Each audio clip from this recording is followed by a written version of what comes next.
চট্টগ্রামের শীর্ষ সন্ত্রাসী ছোট সাজ্জাদকে গ্রেপ্তারের পর বান্ডিল বান্ডিল টাকা ছুঁড়ে স্বামীকে ছাড়িয়ে আনার হুমকি দেওয়া স্ত্রী তামান্নাকে গ্রেপ্তার করেছে বাকলিয়া থানা পুলিশ। বাকলিয়া থানা থেকে তামান্নাকে প্রাথমিক জিজ্ঞাসার জন্য বায়েজিদ থানায় আনা হলে পুলিশ হেফাজতে বেপরোয়া কথা বলছে তামান্না।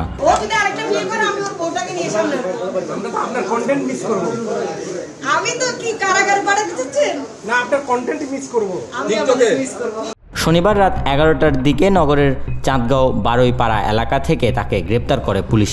শীর্ষ সন্ত্রাসী সাজ্জাদের মতো তার স্ত্রী তামান্নার বিরুদ্ধেও একাধিক মামলা রয়েছে। দীর্ঘদিন ধরে পুলিশ তাকে গ্রেপ্তারে অভিযান চালাচ্ছিল।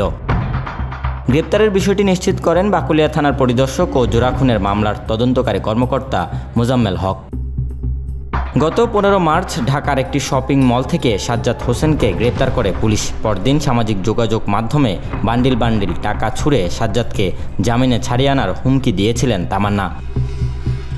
গত 30 মার্চ বাকলিয়া অ্যাক্সেস রোডে একটি প্রাইভেট কারে গুলি করে দুজনকে হত্যা করা হয়। এ ঘটনায় নিহত একজনের মা বাদী হয়ে মামলা করেন। মামলায় সাজ্জাদ, তার স্ত্রীসহ কয়েকজনকে আসামি করা হয়। ইতোমধ্যে সে মামলায় তামান্নাসহ 7 জনকে গ্রেপ্তার করেছে পুলিশ। বায়েজিদ এলাকায় জুট ব্যবসা নিয়ন্ত্রণসহ 5 কারণে জোড়া খুনের ঘটনা ঘটে বলে প্রাথমিক তদন্তে পুলিশ নিশ্চিত হয়। Desk report, news now 24।